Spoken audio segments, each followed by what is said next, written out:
Part 1: The Transaction. The morning sun painted the Texas plains golden when Elena heard the first war cry.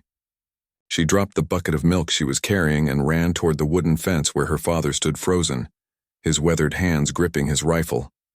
"Papa, what is it?" she whispered, but Thomas McKenna didn't answer. His eyes were fixed on the horizon where dust clouds rose like smoke signals against the bright sky. 20 riders appeared first as dark shapes in the distance. As they came closer, Elena could see their painted faces and the way they moved as one with their horses. Her heart hammered against her ribs like a trapped bird. She had heard stories about the Comanche warriors, whispered tales around campfires that made children hide under their blankets. "Get inside," her father said quietly, never taking his eyes off the approaching riders. "Take your mother and Rosa, lock the door." But Elena couldn't move. The riders were close now, close enough that she could see the leader clearly. He sat tall on a black horse that seemed to dance rather than run. His chest was bare except for a bone breastplate that caught the sunlight. Long dark hair flowed behind him like a war banner. Even from a distance, there was something about him that made the air feel heavy and dangerous. Elena now. Her father's sharp voice broke her trance. She ran to the small cabin where her mother, Maria, was already pulling 9-year-old Rosa away from the window. Maria's face was pale but determined. She had survived Indian raids before, back when Elena was Rosa's age. "Mama, are they going to hurt us?" Rosa's voice was small and scared. Maria pulled both girls close. "We stay quiet and let Papa handle this." Through the thin wooden walls, they could hear horses stopping in their yard. Male voices spoke in a language Elena didn't understand, but the tone was sharp and commanding. Then she heard her father's voice, shaky but trying to sound strong. The conversation went on for what felt like hours, but was probably only minutes. Elena pressed her ear against the door, trying to understand what was happening. She could hear her father speaking English, then pause as someone translated. Then came responses in that foreign tongue that sounded like music mixed with thunder. Suddenly her father's voice rose. "Please, I can pay. I have money saved. Take what you want, but leave my family alone." The answer came in English this time, spoken by a voice so deep it seemed to come from the earth itself. "Your money means nothing to us, white man. You owe a debt that cannot be paid with coins." "What debt?" "I've never wronged your people." "Your kind killed my brother's son last winter. Took his horses. Left his woman to starve." The voice was calm, but Elena could hear the anger underneath, like fire burning beneath ice. Elena's mother covered Rosa's ears, but Elena kept listening. She needed to understand what was happening to her family. "That wasn't me," her father protested. "I'm just a farmer. I don't fight anyone. Yet you live on land stolen from us. You drink from our rivers. Your cattle eat our grass." There was a long pause. "But I'm not here for revenge today. I come to collect what is owed. Please tell me what you want. I'll give you anything." Elena's breath caught when she heard the answer. "Your daughter, the older one." The silence that followed was so complete that Elena could hear her own heartbeat. Rosa whimpered softly in their mother's arms. "No," her father's voice cracked. "Never. Take everything we own, but not my child. Then we will take everything anyway, including all your lives. Choose quickly, white man. The sun moves and my patience grows thin." Elena looked at her mother's terrified face and her little sister's wide, confused eyes. Without thinking, she stood up and put her hand on the door latch. "Elena, no," her mother hissed, but Elena had already made her choice. She couldn't let her family die because of her. She opened the door and stepped into the blazing sunlight. The scene in her yard looked like something from a nightmare. 20 Comanche warriors sat on their horses in a perfect circle around their small cabin. Their leader sat directly in front of the door, and Elena got her first clear look at him. He was younger than she had expected, maybe 25 or 26. His face was painted with black and red lines that made his dark eyes look like pieces of night sky. Scars crisscrossed his chest and arms, telling stories of battles she couldn't imagine. When he looked at her, she felt like a rabbit caught in the gaze of a hunting eagle. "I am Elena," she said, surprised by how steady her voice sounded. "If you want me, take me. But promise you won't hurt my family." The warrior studied her for a long moment. Behind him, some of the other riders spoke quietly among themselves, but he raised his hand for silence. "You have courage," he said finally. His English was careful but clear. "What is your age?" 19, he nodded slowly. "I am Ayana of the Comanche people. Your father owes a debt to my tribe. If you come willingly, that debt will be paid. Your family will live. Elena's father stepped forward. Please, there must be another way. She's just a girl. She knows nothing of your world. Ayana's eyes never left Elena's face. She will learn. Or she will die trying. That is not my concern. Those words should have terrified her, but strangely, they didn't. There was something in his voice, something that didn't match the cruel words. Elena had grown up reading people's faces and voices. It was how you survived on the frontier. This man was dangerous, yes, but she sensed he wasn't needlessly cruel. I'll come, she said, but I want your word as a warrior that my family will be safe. Something flickered in Ayana's eyes. Surprise, maybe even respect. You have it. 2 warriors dismounted and approached Elena with lengths of rope. She tried not to flinch as they bound her hands in front of her body. The rope was rough against her skin, but not tight enough to cut off her blood. Her mother ran out of the cabin, Rosa clinging to her skirts. Elena, my baby, no. It's okay, Mama, Elena said, though her voice was starting to shake. Take care of Rosa. Tell her stories about me. Maria reached for her daughter, but one of the warriors gently but firmly blocked her way. Elena saw tears streaming down her mother's face, and her own eyes began to burn. Her father stood like a broken man, his shoulders slumped in defeat. I'm sorry, he whispered. God forgive me, I'm so sorry. You did what you had to do, Papa. I understand. Ayana spoke a command, and one of his men brought forward a smaller horse. Elena had ridden before. Every frontier child learned young, but mounting with bound hands was difficult. She managed it, though, determined not to show weakness in front of these warriors. As they prepared to leave, Ayana rode close to her father one last time. Your debt is paid, white man. We will not trouble you again. But remember this day. Remember what your presence here costs others. Then he wheeled his horse around and shouted something in Comanche. The war party moved out, and Elena found herself riding away from everything she had ever known, toward a future she couldn't imagine. As her family's cabin grew smaller behind her, Elena whispered a prayer to whatever gods might be listening. She had saved her family's lives, but at what cost to her own? The warrior beside her rode in silence, his face as unreadable as stone. She wondered if he had any gentleness in him at all, or if she was riding toward her death with a man who felt nothing but duty and hatred. Only time would tell what kind of fate she had chosen for herself in that dusty yard under the Texas sun. Part 2. Into the Unknown. The rope around Elena's wrists had rubbed her skin raw by the second day. Her horse, a sturdy brown mare with kind eyes, followed Ayana's black stallion without needing much guidance.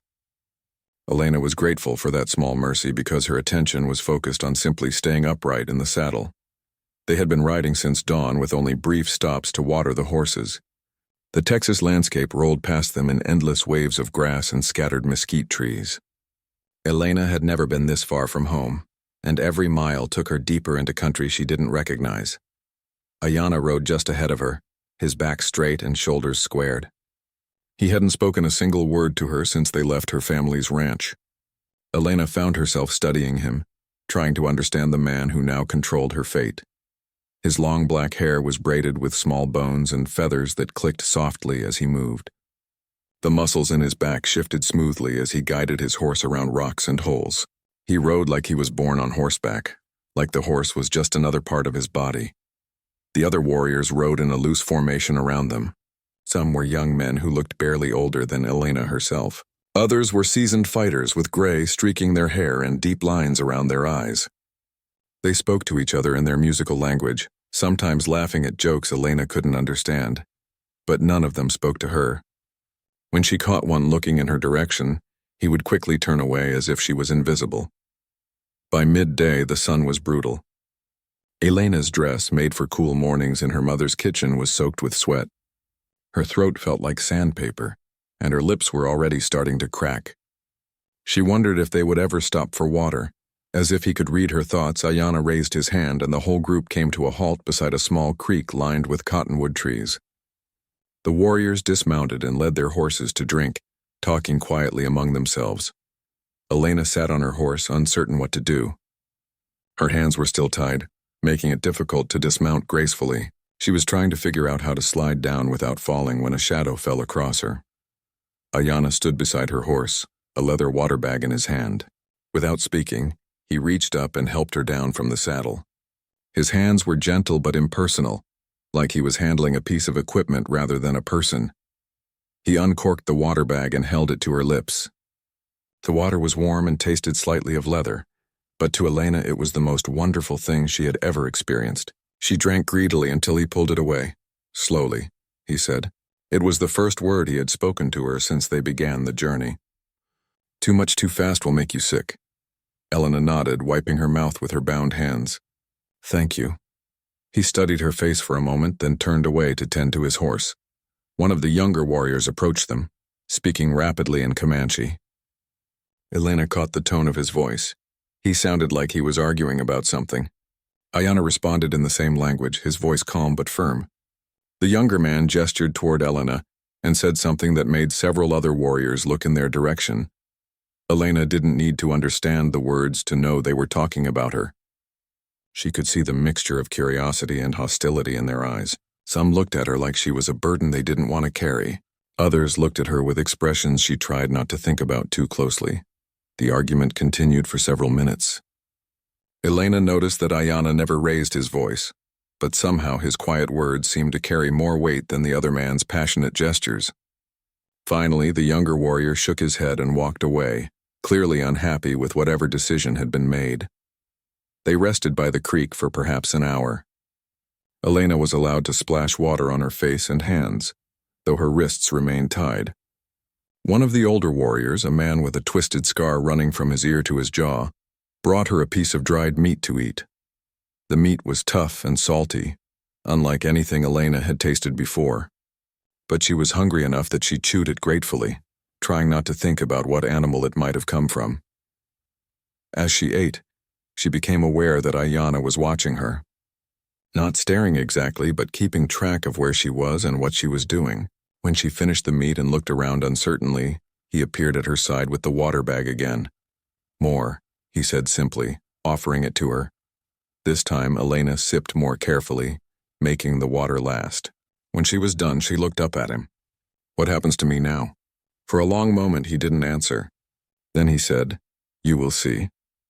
It wasn't much of an answer, but it was more than he had given her before. They mounted up again and continued riding south and west.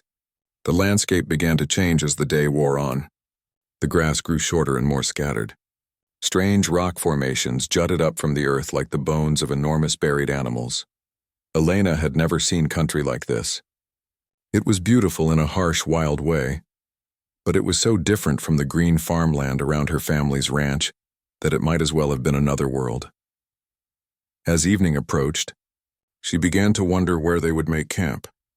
The warriors showed no sign of slowing down, and Elena was swaying in her saddle from exhaustion. Just when she thought she might fall off her horse, Ayana called a halt. They had reached a natural shelter formed by a ring of red rocks that would hide them from view and block the wind. The warriors moved with practiced efficiency, unsaddling horses and gathering dried wood for a fire. Elena slid down from her mare and nearly collapsed. Her legs felt like water and every muscle in her body ached.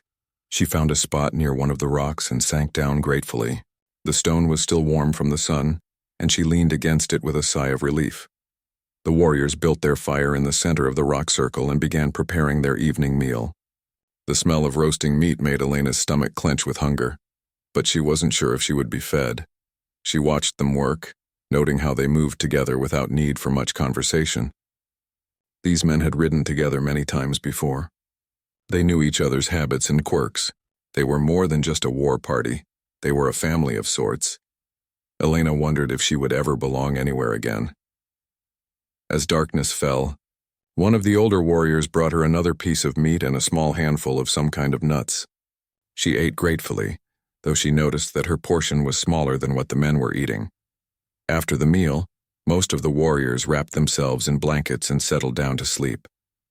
Two remained awake to keep watch, sitting on opposite sides of their camp with their weapons close at hand. Elena had no blanket, and the desert night was turning cold. She curled up against her rock, trying to conserve body heat. Her thin dress was no protection against the chill wind that whistled through the gaps in their rocky shelter. She was shivering badly when a shadow fell across her. Ayana stood above her, a thick buffalo hide blanket in his hands. Without speaking, he spread it over her, tucking it around her shoulders. The fur was soft and warm, and it smelled faintly of sage and wood smoke. Elena looked up at him in surprise. "Sleep," he said quietly. "Tomorrow we reach my people." He turned to walk away, but Elena found herself speaking. "Why are you being kind to me?" Ayana paused, his back to her. For a moment she thought he wouldn't answer. Then he said, "Kindness has nothing to do with it. Dead captives are worthless." His words were harsh, but Elena heard something else in his tone, something that didn't match the cruel meaning of what he had said. She pulled the warm blanket closer around her and watched him walk away to his own sleeping spot. As she drifted off to sleep under the vast canopy of desert stars, Elena couldn't shake the feeling that there was more to Ayana than the cold warrior he pretended to be. The gentle way he had helped her drink water, the blanket that now kept her warm. These were not the actions of a man who saw her as nothing more than property. But what did it mean? And what would happen to her when they reached his village? The questions followed her into uneasy dreams filled with painted faces and unknown voices, speaking a language she needed to learn if she hoped to survive in this strange new world. Part 3. Survival and Adaptation. Elena's first glimpse of the Comanche village came at sunrise on their third day of travel. As they crested a low hill, she saw dozens of cone-shaped teepees spread across a valley beside a winding river. Smoke from morning fires drifted up into the pale sky, and she could hear dogs barking and children's voices carried on the wind. Her stomach tightened with fear and something else. Curiosity, maybe, or wonder. This was a whole world she had never imagined, a place where people lived in ways completely different from anything she knew. As their small group rode down into the valley, people began to emerge from the teepees. Women looked up from their cooking fires. Children stopped their games to stare. Warriors paused in whatever tasks they were doing. Elena felt dozens of eyes on her as they made their way through the village. Some faces showed simple curiosity. Others held suspicion or outright hostility. A few older women spat in the dirt as she passed, and she understood without needing translation that she was not welcome here. They stopped in front of a large teepee decorated with painted horses and eagle feathers. An elderly man emerged, his gray hair braided with silver ornaments. He spoke to Ayana in rapid Comanche, gesturing toward Elena several times. Elena couldn't understand the words, but the tone was clear enough. The older man was not happy about something. Other people began gathering around them, and the conversation grew more heated. A woman about Elena's age pushed through the crowd. She was beautiful in a fierce way, with long black hair and eyes like storm clouds. She wore a dress made of soft doe skin decorated with colorful beads and porcupine quills. When she looked at Elena, her expression was pure hatred. This woman spoke to Ayana in a voice like cracking ice. Elena didn't need to understand Comanche to know she was being talked about, and not in a friendly way. The beautiful woman was clearly angry that Elena was here. Finally, Ayana raised his hand for silence. He spoke a few words in a tone that brooked no argument. The crowd began to disperse, though many people continued to stare and whisper. Two young men came forward and helped Elena down from her horse. Her legs were so stiff from 3 days of riding that she nearly fell. One of the men cut the ropes around her wrists, and Elena gasped with relief as blood flow returned to her hands. The beautiful woman said something sharp to Ayana and stalked away, her beaded dress swishing around her ankles. Elena watched her go and wondered who she was and why she seemed to hate her so much. Ayana spoke to an older woman who had been standing quietly at the edge of the crowd. This woman was perhaps 60 years old, with silver-streaked hair and kind eyes set in a weathered face. She nodded at whatever Ayana told her and approached Elena. "You come," she said in broken English, gesturing toward a smaller teepee at the edge of the village. Elena followed her, very aware that people were still watching her every move. Some of the children ran alongside them for a few steps before their mothers called them back. The teepee the old woman led her to was simple but clean. Buffalo robes covered the floor, and there was a small fire pit in the center with a smoke hole at the top. The woman pointed to a pile of furs in one corner. "You sleep there," she said. "I am Nalnish." "I teach you," Elena nodded gratefully. At least she would have shelter and someone who spoke a little English. "Thank you," Elena said. "I'm Elena." Nalnish tried to repeat the name several times, frowning. Finally, she shook her head and said something in Comanche. Then she pointed to Elena and said, "Leia is easier." Elena supposed that was close enough. If she was going to survive here, she would need to adapt to their ways. Over the following days, Elena learned just how difficult that adaptation would be. She was given the most unpleasant tasks in the village: hauling water from the river, gathering dried buffalo dung for fuel, scraping hides until her hands were raw and bleeding. The work was harder than anything she had done on her family's ranch. Her back ached constantly from bending over hides. Her hands developed calluses and cuts that never seemed to heal properly. She lost weight quickly because she was given only scraps of food, usually the least desirable parts of whatever the village was eating. Some of the women seemed to take pleasure in making her work even harder. They would knock over her water buckets or point out imaginary flaws in the hides she had spent hours scraping. When she didn't understand their rapid Comanche instructions, they would laugh at her confusion. The beautiful woman from her first day, Elena learned her name was Kiona, was the worst. Kiona seemed to go out of her way to make Elena's life miserable. She would assign Elena impossible tasks and then mock her when she failed to complete them perfectly. Elena began to understand that Kiona held some special position in the village. Other women deferred to her, and Elena often saw her talking intently with Ayana. The way Kiona looked at Ayana, and the way she touched his arm when they spoke, made Elena wonder if they were married or intended to be. The thought bothered her more than it should have. Ayana himself barely acknowledged Elena's existence. He would sometimes look in her direction when he thought she wasn't watching, but he never spoke to her. She might as well have been invisible to him. After 2 weeks of brutal work and poor food, Elena collapsed while carrying water buckets from the river. She had been feeling dizzy and weak for days, but she had pushed herself to keep working. When her legs finally gave out, she fell face first into the dirt, the wooden buckets spilling their contents across the ground. Several women gathered around her, speaking in rapid Comanche. Elena tried to get up, but the world spun sickeningly around her. She heard Kiona's voice, sharp and unsympathetic, and knew she was probably being told to stop pretending and get back to work.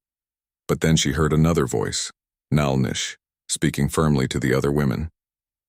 Elena felt gentle hands helping her to her feet and supporting her as she was led back toward the teepee. Nalnish made Elena lie down on the pile of furs and brought her water mixed with some kind of bitter herbs. "You sick?" the old woman said. "Too much work, not enough food. Bad for white girl." Elena sipped the herbal mixture and felt a little strength return to her body. "Why are you helping me?" she asked. Nalnish was quiet for a long time, tending the small fire. Finally, she said, "I had daughter once. Soldiers killed her. She was young like you." Elena felt tears prick her eyes. This woman had lost her child to white soldiers, yet she was showing kindness to a white captive. "I'm sorry," Elena whispered. Nalnish nodded. "Many sorrows in this world. But kindness still matters." Over the next few days, Nalnish nursed Elena back to health. She brought her better food, venison stew and corn cakes that restored Elena's strength. She also began teaching her Comanche words in earnest. "Pia, water," Nalnish would say, pointing to Elena's cup. "Tua, fire." She would repeat the words until Elena could pronounce them correctly. Elena was a quick learner. Languages had always come easily to her, and she was motivated by the knowledge that understanding Comanche might mean the difference between life and death. Within a few weeks, she could hold simple conversations with Nalnish. She learned that the village was called the Quahati Band, and that Ayana was not just a warrior but a war chief, a leader responsible for protecting his people. She also learned more about Kiona. "She is promised to Ayana," Nalnish explained one evening as they worked on repairing moccasins. "Since they were children, she is good warrior woman, very fierce, but jealous." "Jealous of what?" Elena asked, though she had a feeling she knew the answer. Nalnish gave her a knowing look. "You are young and pretty. Ayana brought you here himself. Kiona thinks maybe he keeps you for other reasons." Elena felt her cheeks burn. We're not. He barely speaks to me." "Sometimes what a man does not say is more important than what he does say," Nalnish replied cryptically.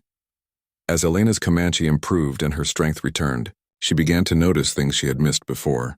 The way Ayana's eyes would find her when he thought no one was looking. How he always seemed to be nearby when other warriors got too close to her. The small adjustments in her work assignments that made her tasks a little easier. Was Nalnish right? Did Ayana's silence mean something more than indifference? Elena didn't have time to puzzle over these questions for long. As autumn arrived, bringing shorter days and cooler nights, word came that buffalo herds had been spotted 2 days' ride to the north. The entire village began preparing for a major hunt that would provide meat for the coming winter. Elena watched the preparations with fascination. Warriors painted their horses and checked their weapons. Women prepared special ceremonial foods. Children ran excitedly between the teepees, caught up in the anticipation. The night before the hunting party was to leave, Elena was working late beside Nalnish's fire, mending torn moccasins. Most of the village was asleep and the night was quiet except for the distant howling of coyotes. She looked up from her work and found Ayana standing a few feet away, silent as a shadow. In the flickering firelight, his face looked softer somehow, less like the stone mask he usually wore. "You are learning our ways," he said quietly in Comanche. It was the first time he had spoken directly to her since the day they arrived. Elena's heart skipped, but she kept her voice steady. "Nalnish is a good teacher." Part 4. The Gentle Warrior Revealed. The attack came at dawn, just as the first hunting party was preparing to leave for the buffalo grounds. Elena was helping Nalnish pack dried meat when she heard the war cries echoing across the valley. "Apache," Nalnish said grimly, her weathered hands reaching for a knife. "Ayana and the best warriors left yesterday to scout ahead. We have only old men and boys to defend us." Elena's blood turned to ice. Through the teepee opening, she could see horsemen streaming down from the hills. Maybe 30 warriors with painted faces and weapons glinting in the morning light. The few Comanche defenders were badly outnumbered. Women screamed as they grabbed their children and ran for the river, hoping the water might provide some protection. But Elena could see it was hopeless. The Apache riders were too fast, too many. An elderly warrior fell with an arrow through his chest. A young boy, probably no more than 14, tried to raise his father's war club but was struck down before he could swing it. The raiders were cutting through the village's defenses like a knife through soft hide. "We must run," Nalnish said, tugging at Elena's arm. But Elena saw something that froze her in place. Near the largest teepee, a small girl had fallen and injured her leg. She couldn't be more than 5 years old, and she was crying as she tried to crawl toward the river. An Apache warrior on horseback was bearing down on her, his lance raised for the killing blow. Elena didn't think. She ran. She reached the little girl just as the warrior's lance came down. Elena threw herself over the child, feeling the iron point tear through the back of her dress and scrape along her ribs. Pain flared across her back, but she managed to roll aside and pull the girl with her. The Apache warrior wheeled his horse around for another attack, but by then other defenders had reached them. An old Comanche man with gray braids fought with desperate courage, driving the raider back with his war club. "Take her to the river," the old man shouted to Elena in Comanche. Quickly, Elena scooped up the crying child and ran toward the water, her back burning with pain. All around her, the village was chaos. Tepees were burning. People were screaming. The smell of smoke and blood filled the air. She reached the riverbank and found dozens of women and children huddled in the shallow water, trying to hide among the tall reeds. Elena waded out to them, still carrying the injured girl. "Is she hurt?" asked a woman who Elena recognized as one of Kiona's friends. This woman had never spoken kindly to Elena before, but now her voice held only concern for the child. Elena examined the little girl's leg. It was badly scraped but not broken. "She'll be okay," Elena said in Comanche, hoping she was right. For the next hour, Elena worked frantically to help the wounded. She tore strips from her dress to make bandages. She helped pull arrows from those who had been struck. She carried water to people who were too hurt to move. A young mother was bleeding heavily from a cut on her arm. Elena pressed cloth against the wound and held it tight until the bleeding stopped. An old man had broken his wrist when he fell trying to escape. Elena made him a sling using her hair ribbon and a piece of wood. She had learned some healing skills from her own mother, but mostly she was just doing whatever seemed necessary. These people had treated her as an outsider, an enemy, but right now they were all just human beings who needed help. The attack seemed to last forever, but in reality it was probably less than 2 hours. Finally, the Apache raiders withdrew, taking whatever they could carry and leaving destruction behind them. When it was safe to return to the village, Elena helped the wounded make their way back from the river. The scene that greeted them was heartbreaking. Several tepes had been burned to the ground. Food stores were scattered and ruined. Worse, 6 people lay dead, including 2 children. Elena worked through the rest of the day, helping tend to the injured and comfort those who had lost loved ones. Her own wound was painful but not serious. The lance had cut along her ribs but hadn't penetrated deeply. She was binding a young boy's sprained ankle when she heard horses approaching. The surviving defenders reached for their weapons, but then someone called out in relief. It was Ayana returning with the hunting party. Elena looked up to see him riding into the devastated village, his face like thunder when he saw the destruction. His dark eyes swept over the scene, taking in the burned teepees and the wounded people scattered around what remained of their home. When his gaze found Elena, kneeling beside the injured boy with blood staining the back of her torn dress, something shifted in his expression. He dismounted quickly and strode toward her. "You are hurt," he said in English, his voice tight with something that sounded like concern. "It's nothing serious," Elena replied, but she winced as she tried to stand. The cut along her ribs was starting to stiffen up. Without asking permission, Ayana lifted the torn edges of her dress to examine the wound.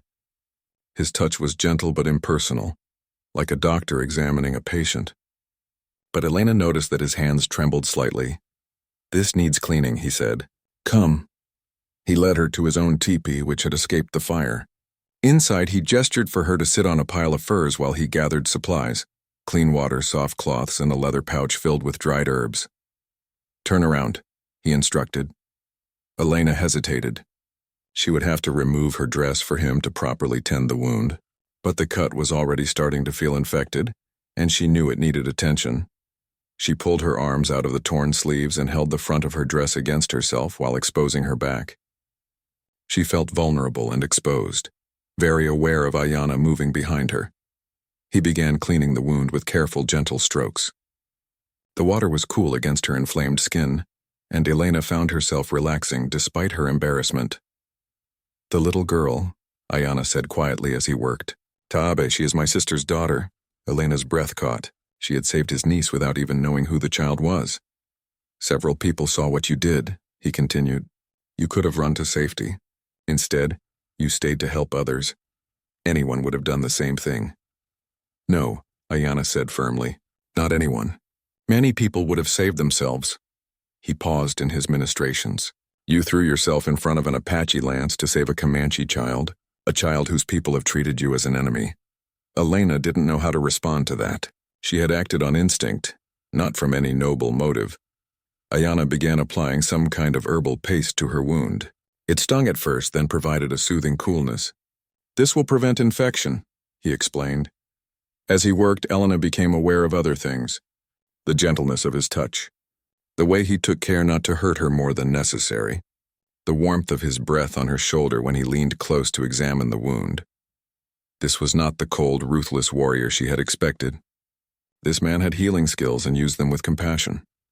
"Why do they call you Stoneheart?" she asked quietly. Ayana's hand stilled for a moment. "Where did you hear that name?" "People talk.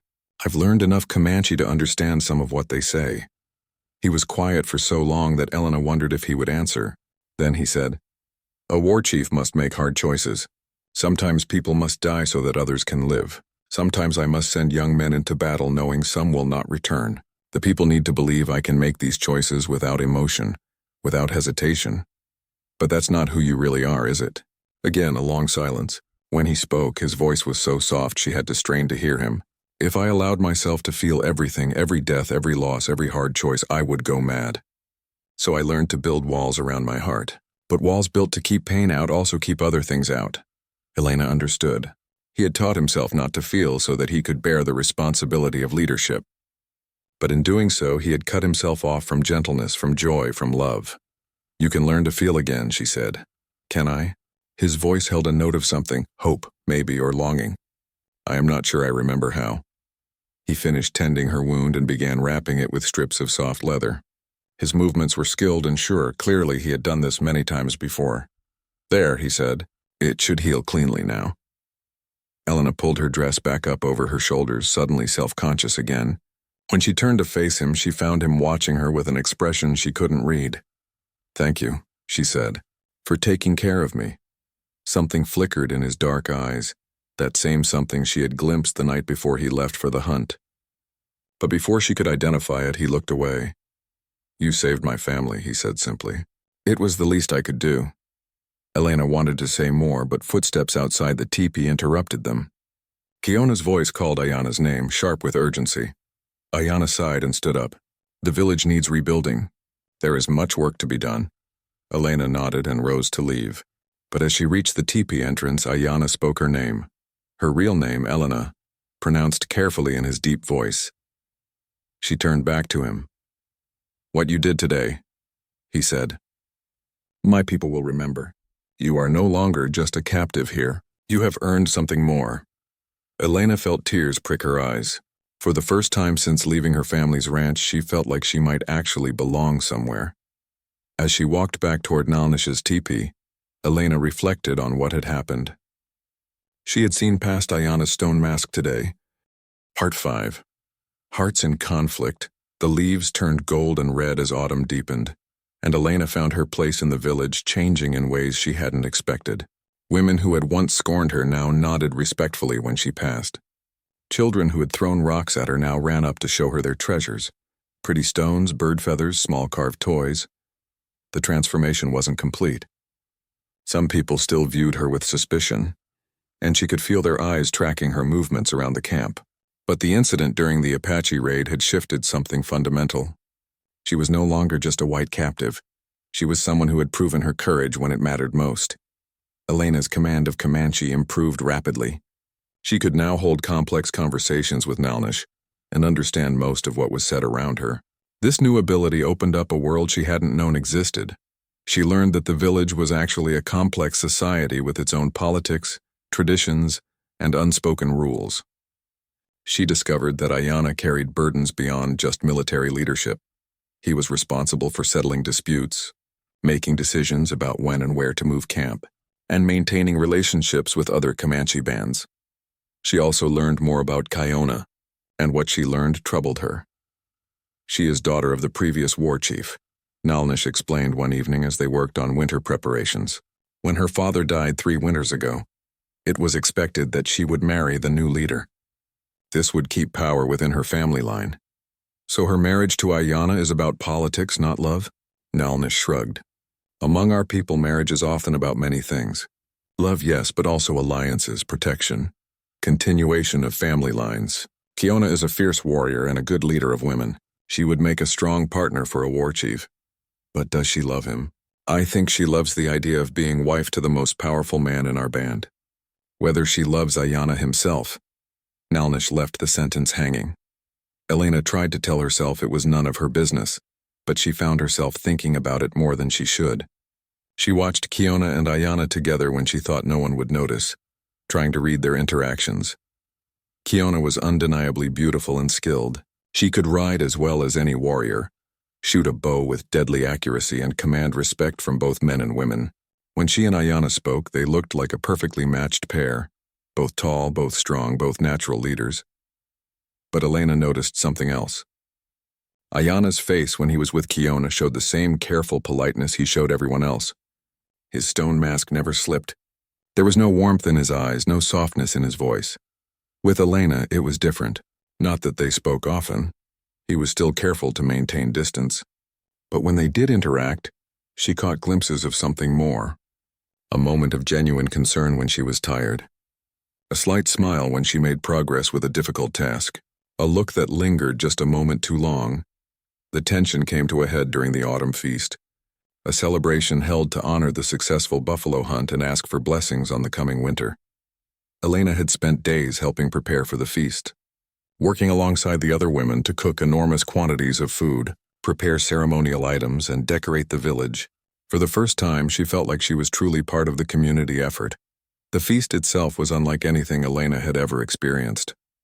There was dancing around a great bonfire, with warriors performing intricate steps that told stories of battles and hunts. Drums beat in complex rhythms that seemed to match the pulse of Elena's heart. Children ran between the dancers, laughing and playing games. Elena sat with the other women, watching the spectacle unfold.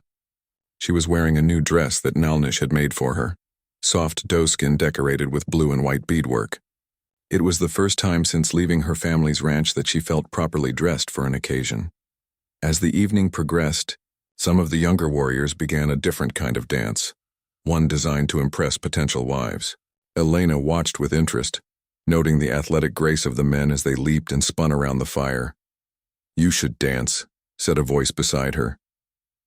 Elena turned to find Dakota, a warrior about her own age who had always been kind to her. He was handsome in a boyish way, with friendly eyes and an easy smile. "I don't know how," Elena protested. "I will teach you," Dakota said, extending his hand. Before Elena could object further, she found herself being led toward the dancing area. Dakota showed her simple steps, laughing good-naturedly when she stumbled. Soon she was moving in rhythm with the drums, her long hair flying as she spun. She was breathless and smiling when the dance ended. Several people clapped appreciatively. She had done better than expected for her first try. "You learn quickly," Dakota said, still holding her hand. "Perhaps you would like to learn other things as well." The meaning behind his words was clear, and Elena felt her cheeks warm. Dakota was attractive and kind, and any sensible woman would be flattered by his attention. But before she could respond, another voice cut through the night air. "Elena." She turned to see Ayanna standing at the edge of the dancing area. His face was unreadable, but something in his tone made her pull her hand free from Dakota's. "Yes," she said. "Nalnish is looking for you," he said. "She needs help with something." Elena glanced around and spotted Nalnish sitting peacefully by the fire, clearly not needing help with anything. When she looked back at Ayanna, he was already walking away. Dakota frowned. "The war chief seems very concerned with your whereabouts." Elena made some polite excuse and hurried after Ayanna. She found him standing in the shadows beyond the firelight, his arms crossed over his chest. "Nalnish doesn't need help, does she?" Elena said. "No." "Then why did you call me away?" Ayanna was quiet for a long moment. When he spoke, his voice was carefully controlled. "Dakota is a good warrior. He would treat you well. Is that why you interrupted us? To tell me he's a good choice?" "I interrupted because—" Ayanna stopped, running a hand through his long hair. "I don't know why I interrupted." Elena stepped closer to him, close enough that she could see the conflict playing across his face in the dim light. "Yes, you do. It would be better if you chose someone like Dakota," Ayanna said, but his voice lacked conviction. "Better for who?" "For everyone. You could have a normal life. Children. A husband who could give you his whole attention. And what if that's not what I want?" The question hung in the air between them like smoke from the ceremonial fires. Elena could hear the distant sound of drums and laughter. But here in the shadows, the world had narrowed to just the two of them. "What you want doesn't matter," Ayanna said finally. But there was pain in his voice. "I am promised to Kiona. Have been since we were children. My people expect it. Her family expects it. But do you want it?" Ayanna closed his eyes as if her words caused him physical pain. "What I want is irrelevant. A war chief must think of his people first, always. Even if it means living a lie. Even if it means never being happy again." The admission slipped out before he could stop it, and Elena saw him realize what he had revealed. His eyes flew open and he took a step back. "I should not have said that. But you did say it." Elena moved closer again, her heart pounding. "Ayanna, you don't have to live behind walls forever. You don't have to be made of stone." "You don't understand," he said desperately. "If I allow myself to feel, to want things I cannot have, it will tear me apart. I have responsibilities, obligations. You have the right to be happy too, do I?" His voice was raw with longing. "At what cost? If I break my promise to Kiona, her family could challenge my leadership. The band could split apart. People could die because of my selfishness." Elena felt tears sting her eyes. She was beginning to understand the impossible position he was in. As war chief, his personal desires were secondary to the needs of his people. And his people needed stability, not turmoil caused by a broken engagement and a controversial choice of wife. "There has to be another way," she whispered. Ayanna reached out and touched her face with trembling fingers. "If there is, I cannot see it." They stood there in the shadows, hearts breaking for what could never be. The space between them felt charged with all the words they couldn't say, all the touches they couldn't share. A sound from the feast, Kiona's laughter, broke the spell. Ayana's hand dropped to his side and the stone mask slipped back over his features. "You should return to the celebration," he said formally. "People will notice if you are gone too long." Elena nodded, though every instinct told her to stay, to fight for this fragile connection they had discovered.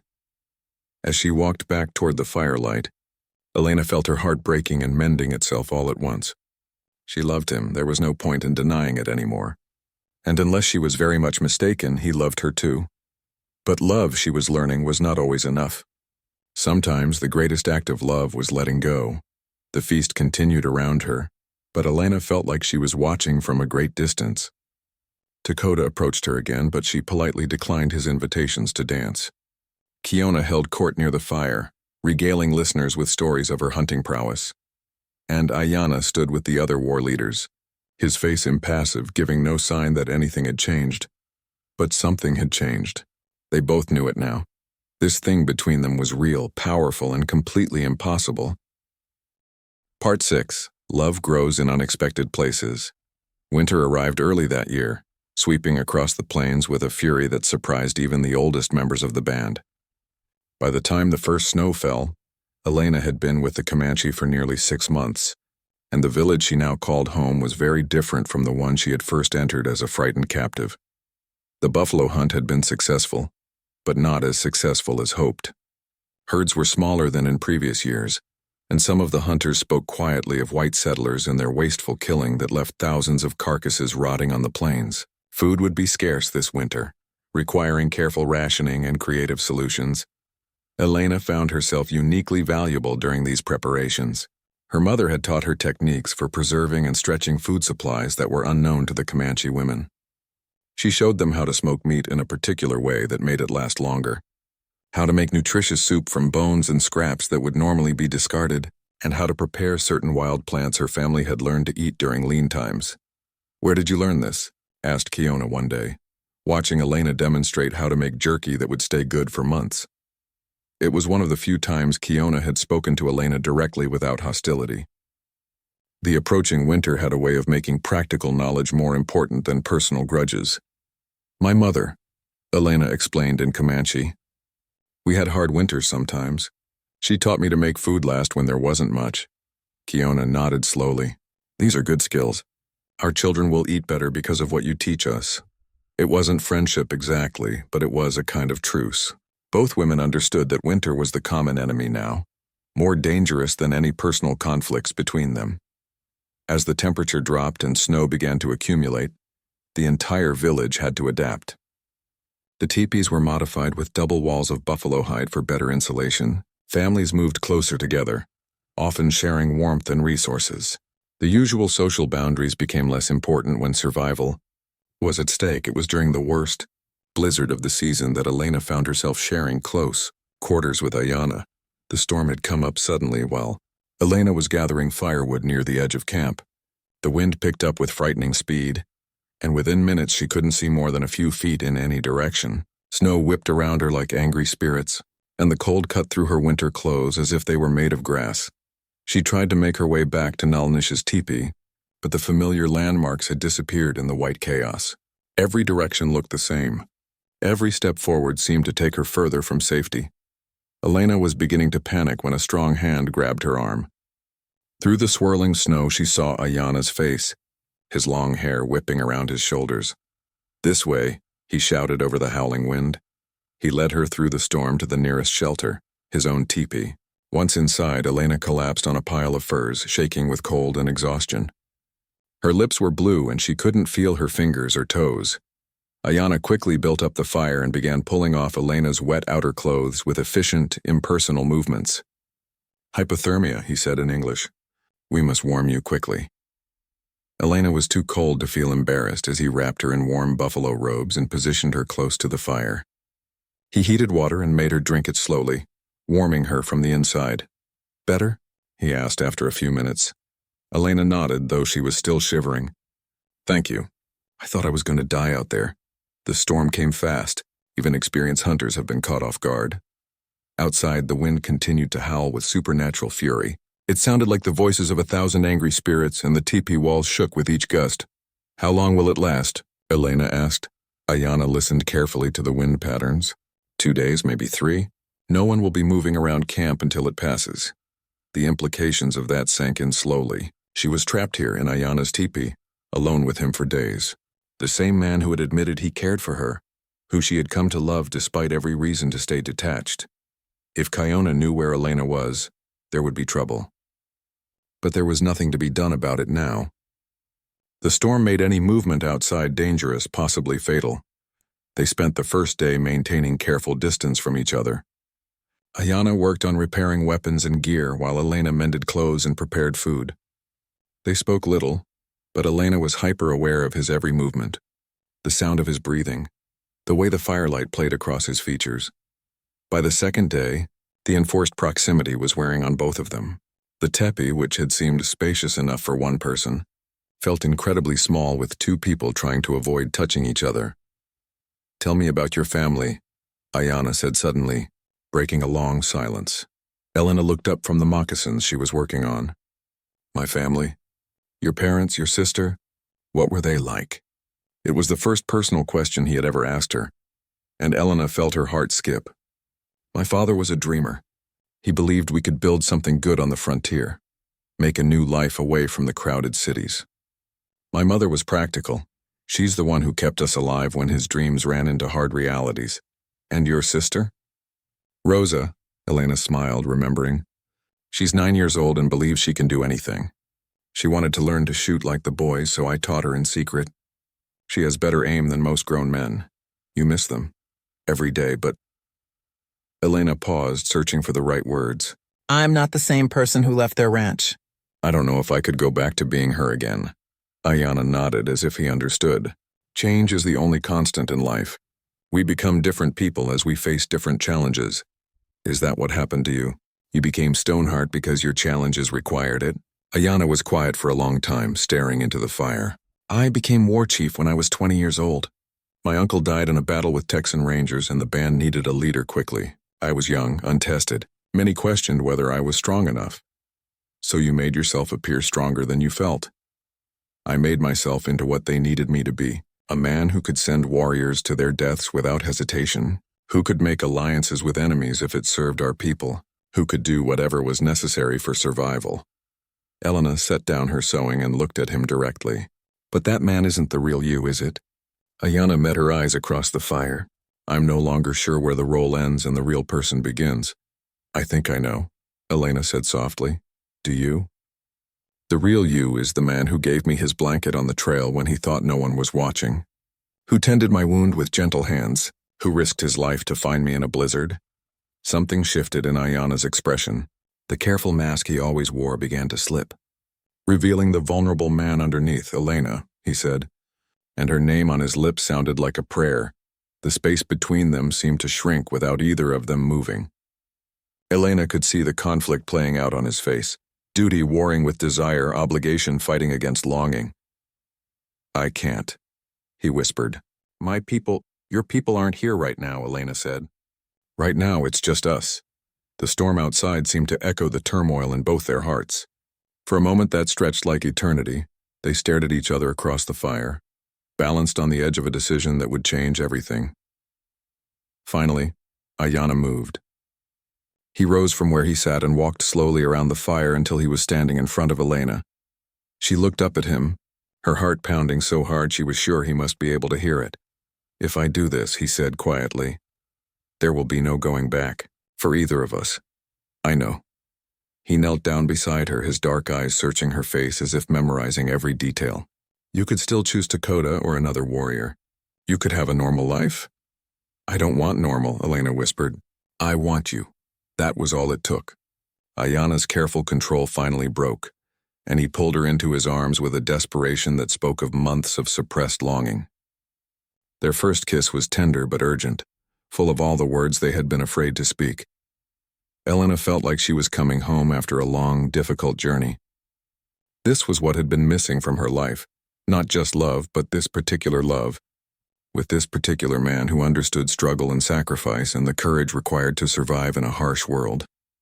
They held each other close as the storm raged outside, both knowing that they were crossing a line from which there could be no retreat. Whatever came next, the confrontation with Kiona, the challenge to Ayana's leadership, the uncertain future. They would face it together. "I love you," Elena whispered against his shoulder. "And I love you," he replied, his voice rough with emotion. "More than duty, more than honor, more than my own life." Outside, the blizzard continued its fury, but inside Ayana's teepee, two hearts had found their way to each other at last. The storm would end eventually, and they would have to return to the complicated reality of tribal politics and conflicting loyalties. But for now, in this moment stolen from the winter wind, love was enough. Part 7. Testing of Bond Spring came to the plains like a blessing after the brutal winter. The snow melted into rushing streams, wildflowers carpeted the hillsides, and the buffalo grass grew thick and green. For the Comanche band, it meant survival. They had made it through another harsh season, and now abundance lay ahead. But with the warming, weather came complications that Elena had been dreading. The blizzard that had trapped her and Ayana together for 3 days had changed everything between them. They were careful to maintain proper appearances in public, but privately they had become everything to each other. Stolen moments behind tepees, meaningful glances across evening fires, conversations that lasted deep into the night when Nalnish was asleep. Their love had grown like spring flowers after a long, frozen winter. Elena knew it couldn't stay secret forever. She saw the way some of the women watched her with calculating eyes, noting how Ayana's gaze lingered on her during village gatherings. She felt the tension building like storm clouds on a clear day. The crisis came from an unexpected direction. A group of riders appeared on the eastern horizon one morning in early May. At first, the village sentries prepared for battle, thinking they might be Apache raiders returning for revenge. But as the riders drew closer, their blue uniforms became visible. United States Army cavalry. Elena's heart dropped into her stomach as she watched the soldiers approach under a white flag of truce. There were perhaps 20 of them, led by a captain with a neat beard and stern eyes. The entire village gathered to watch as the cavalry halted just outside the camp. The captain dismounted and walked forward, accompanied by a civilian interpreter. "I am Captain Morrison of the United States Army," the officer announced. "I come in peace to speak with your war chief." Ayana stepped forward, his face showing none of the turmoil Elena knew he must be feeling. "I am Ayana. Speak your words." The interpreter translated quickly, then relayed the captain's response. "Captain Morrison says he has come to collect white captives. He knows there is at least one woman being held against her will in this camp." Elena felt every eye in the village turn toward her. Her mouth went dry as she realized what was happening. Somehow, word of her presence had reached the outside world. Captain Morrison's gaze found her in the crowd, and his expression softened slightly. "Miss, I'm here to take you home. You don't have to be afraid anymore." "I'm not afraid," Elena replied in English, surprised by the steadiness of her own voice. The captain looked confused. "Ma'am, you've been held captive by these savages for almost a year. We've come to rescue you." Elena bristled at his choice of words. "These people aren't savages, and I don't need rescuing." Now the captain looked alarmed. It clearly hadn't occurred to him that she might not want to leave. "Miss, you've obviously been through a terrible ordeal. Sometimes captives develop confused feelings about their captors. It's not uncommon, but you'll feel better once you're back among civilized people."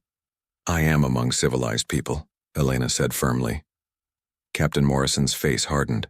"Miss, I have orders to bring back any white captives I find. You're coming with us whether you want to or not." The tension in the village was thick enough to cut with a knife. Elena could see the Comanche warriors fingering their weapons, ready to fight if necessary. But she also knew that 20 soldiers were just the advance party. There would be more troops following, maybe hundreds of them. Ayana spoke quietly to the interpreter. "The war chief asks what will happen if the woman chooses to stay," the civilian translated. Captain Morrison's answer was blunt. "Then I'll return with enough men to take her by force. And if there's any resistance, we'll burn this entire camp to the ground." Elena felt sick. She looked at the faces around her. Nalnish, who had become like a mother to her. Little Tabe, whom she had saved during the Apache raid. Dakota and the other young warriors who had accepted her as one of their own. Even Kiona was watching with something that might have been concern. And Ayana. Her love, her heart, the man she had hoped to build a life with. His face was stone, but she could see the anguish in his dark eyes. "How long do I have to decide?" Elena asked. "You have until morning," Captain Morrison said. "We'll make camp nearby tonight. At dawn, you either come with us voluntarily or we'll take you anyway." The soldiers withdrew to set up their camp about a mile from the village. As soon as they were gone, chaos erupted among the Comanche. Everyone seemed to be talking at once. Some of the warriors argued for fighting. They outnumbered the soldiers currently present and could easily defeat them. Others pointed out that more troops would surely come, bringing devastating retaliation against the entire band. Elena found herself at the center of angry debates she couldn't fully follow. But she understood enough to know that her decision would affect everyone she cared about. That evening, as the village struggled with the implications of the soldiers' ultimatum, Elena sat alone by the river, trying to think clearly about an impossible choice. Kiona found her there. "You will go with them," Kiona said without preamble. It wasn't a question. Elena looked up at her. Despite their complicated history, she had come to respect this fierce woman. "Would you? If you were in my position?" Kiona was quiet for a moment, staring out at the water. "If staying meant death for everyone I loved? Yes, I would go. Even if it broke your heart? Especially if it broke my heart." Kiona sat down beside Elena, her voice softening slightly. "I have watched you this past year. At first I hated you because I thought you were trying to steal what was mine. Then I hated you because I realized you already had." Elena felt tears prick her eyes. "Kiona, I never meant—" "I know." Kiona held up a hand to stop her. "I have had time to see the truth. Ayana was never truly mine, even when we were promised to each other as children. His heart was always somewhere else, waiting for someone to claim it. But you love him. I love the idea of him, the status of being his wife, the respect that would come with it. But you love the man himself, even when loving him means sacrificing everything." Elena wiped away tears she hadn't realized were falling. "I don't know how to leave him." "The same way warriors face death in battle," Kiona said pragmatically. "With courage and dignity, you do what must be done, no matter the cost to yourself." Later that night, Elena found Ayana waiting for her outside Nalnish's teepee. Without speaking, they walked together to the edge of camp where they could talk privately. "The council has decided," he said quietly. "If you stay, we fight. Many will die, men, women, children. The soldiers will keep coming until they destroy us completely." Elena nodded. She had known this was how it would end. "So I have to go." "You have to go." His voice was rough with suppressed emotion. They held each other in the darkness, memorizing the feel of being close, the sound of each other's breathing. Both knew this might be their last time together. "Will you remember me?" Elena whispered. "Until the day I die," Ayana replied. "And beyond that if the spirits allow it. I wish things could have been different. In another life, perhaps. In another world where love matters more than survival." Elena pulled back to look at his face in the starlight. "It does matter. What we have matters, even if we can't keep it, does it? If love changes nothing, saves nothing, if it only brings pain, it changes us," Elena interrupted. "You're not Stoneheart anymore, not completely. I'm not the frightened girl who left her father's ranch. Love changed us both, made us better, stronger." Ayana touched her face with gentle fingers. "You have taught me to feel again. I will carry that gift for the rest of my life. And you have taught me what courage really means. Not the absence of fear, but doing what's right despite the fear." They made love one last time under the vast prairie sky, pouring all their unspoken words and impossible dreams into the connection between their bodies. When dawn began to lighten the eastern horizon, they dressed slowly, each movement bringing them closer to goodbye. As they walked back toward the village, Ayana spoke quietly. "I will find a way to visit your family's ranch sometimes, to make sure you are well, and I will work to build understanding between our peoples. Maybe someday, things will be different." "Maybe," Ayana agreed, though neither of them really believed it. Captain Morrison was waiting with his men when Elena approached their camp. She carried only a small bundle, the doeskin dress Nalnish had made for her and a few precious mementos from her time with the Comanche. "You're making the right choice, miss," the captain said, helping her onto a horse they had brought for her. Elena didn't respond. Right and wrong seemed like meaningless concepts now. She had made the only choice that wouldn't result in bloodshed, but it felt more like dying than living. As the soldiers prepared to ride out, Elena looked back one last time at the Comanche village. She could see the people she had come to love gathered to watch her leave. Nalnish raised one hand in farewell. Dakota nodded respectfully. Even little Tabe was there, holding her mother's hand and waving shyly. And Ayana stood apart from the others, tall and silent, his face once again the unreadable mask he had worn when she first met him. But Elena knew better now. She could see the pain he was hiding, the way his hands clenched at his sides, the slight tremor in his jaw that betrayed his emotion. Their eyes met across the distance, and for just a moment. Part 8. The Path Forward. 6 months after leaving the Comanche village, Elena stood in the parlor of a boarding house in Austin, Texas, staring at herself in a mirror she barely recognized. The woman looking back at her wore a proper Victorian dress with a tight corset and layers of petticoats. Her hair was pinned up in an elaborate style that took her landlady 20 minutes to arrange each morning. She looked like a respectable white woman, exactly what society expected her to be. But Elena felt like she was wearing a costume, playing a part in a play she didn't understand anymore. The transition back to white civilization had been even more difficult than she had anticipated. Captain Morrison had delivered her to the nearest fort, where well-meaning officers and their wives had fussed over her, treating her like a fragile china doll that might break at any moment. They gave her new clothes to replace her savage dress, which they burned despite her protests. They fed her foods that tasted bland and lifeless after the rich, varied diet of the Comanche. They spoke to her in slow, careful voices, as if her time with the Indians had somehow damaged her ability to think.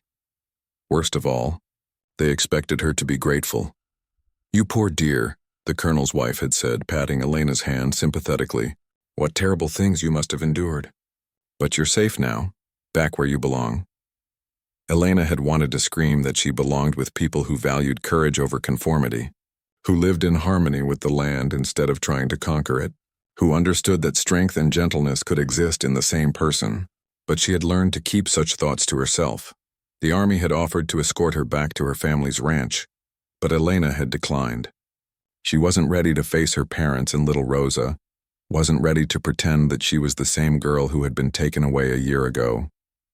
Instead, she had come to Austin, using skills she had learned from Nalnish to support herself by taking in sewing and doing translation work. Her fluency in Comanche had made her valuable in unexpected ways. Government officials, missionaries, and traders all needed someone who could bridge the language gap between two worlds. Elena found herself working as an interpreter during treaty negotiations, helping to prevent misunderstandings that could lead to violence. It was important work, but it was also heartbreaking. She watched as white negotiators made promises they had no intention of keeping, while Comanche leaders tried desperately to secure some small piece of land where their people could survive. Every time she translated words of betrayal, Elena felt like she was betraying her Comanche family all over again. The loneliness was crushing. Elena made no close friends among the white women in Austin. They treated her with a mixture of pity and suspicion, never quite sure what to make of a woman who had lived with Indians and seemed unmarked by the experience. The white men were worse. Some saw her as damaged goods, a woman who had been defiled by savages and was therefore beneath their notice. Others had a morbid fascination with her story and pressed her for lurid details that she refused to provide. Elena began to understand why some former captives chose never to speak of their experiences. It was easier to let people think what they wanted than to try to explain a truth they would never understand. She rented a small room above a bakery and spent her evenings alone, working on her translation projects by lamplight. Sometimes she would find herself speaking Comanche words aloud, just to hear the musical language that had become as natural to her as English. On those nights, she would allow herself to remember. Nalnish teaching her to tan hides by the river, little Tabe running up to show her a pretty feather she had found, the taste of buffalo stew around a communal fire, the sound of drums and laughter during evening celebrations, and always, inevitably, her memories would turn to Ayana. She wondered if he was well, if the band had found good hunting grounds, if he had eventually married Kiona as duty demanded. She wondered if he ever thought of her, or if he had locked away their time together. In the same strongbox where he kept all his other emotions, Elena was translating a government document one evening when her landlady knocked on her door. "Elena, dear, there's a gentleman downstairs asking for you. He says it's about work." Elena frowned. It was late for business calls, but translation work sometimes came at odd hours. She smoothed her dress and went downstairs to the parlor. The man waiting for her was not what she had expected. He was perhaps 40 years old, with graying hair and intelligent eyes. His clothes were well made but practical, and there was something in his bearing that suggested he was more comfortable outdoors than in drawing rooms. "Miss Elena McKenna?" he asked, rising when she entered. "Yes, that's me. My name is James Whitmore. I work for the Bureau of Indian Affairs in Washington. I have a proposition that might interest you." Elena remained standing, wary. "What sort of proposition?" "Please sit down. This may take some time to explain." Reluctantly, Elena took a seat across from him. Whitmore studied her face for a moment before speaking. "I've been reading reports about your work as a translator. Several officials have mentioned your unusual insight into Comanche culture and your ability to facilitate communication between our peoples. I do my best to be accurate." "Oh, you do much more than that." Whitmore leaned forward. "You've prevented at least 3 potential conflicts by catching misunderstandings before they escalated. You've helped negotiate agreements that both sides actually honor, which is rarer than you might think." Elena said nothing, waiting for him to get to the point. "The government is beginning to realize that our current approach to Indian relations isn't working," Whitmore continued. "We need people who understand both cultures, who can build bridges instead of walls. I'm putting together a team of cultural liaisons, people who can help prevent the kind of misunderstandings that lead to bloodshed. And you want me to be one of these liaisons?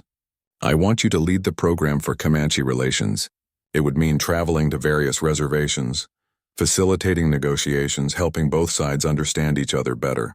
The pay would be good, and you'd be doing work that could actually make a difference." Elena felt a flutter of something she hadn't experienced in months. Hope. "Where would this work take me?" "Various locations, depending on where negotiations are taking place. Some of the work would involve Comanche bands that are still independent." Elena's heart skipped. Whitmore was being diplomatic, but she understood what he meant. Some of the work would involve bands like Ayanas, groups that hadn't yet been forced onto reservations. "When would I start?" "There's a situation developing in the Texas Panhandle. Several Comanche bands are being pressured to move to the reservation in Oklahoma, but they're resisting. The local military commander wants to use force, but Washington prefers a negotiated solution. We need someone who can talk to both sides." "How soon?" "We'd leave next week." Elena's mind raced. This was an opportunity to do meaningful work, to use her unique skills to help prevent violence. More than that, it was a chance to return to the world she had been forced to leave behind, even if only as a visitor. And there was a possibility, however small, that she might see Ayana again. "I'll do it," she said. 2 weeks later, Elena found herself riding across familiar prairie landscape as part of a small government delegation. She was dressed practically now. Divided skirt, sturdy boots, a wide-brimmed hat to protect her from the sun. It felt good to be back on horseback, to feel the wind in her hair and see the endless sky stretching out around her. The government camp was set up near a natural water source, and representatives from 3 Comanche bands were expected to arrive for negotiations. Elena worked with Whitmore and the other officials to prepare an agenda that might actually result in a sustainable agreement rather than just another broken treaty. On the second day of talks, Elena was reviewing translation notes when commotion outside caught her attention.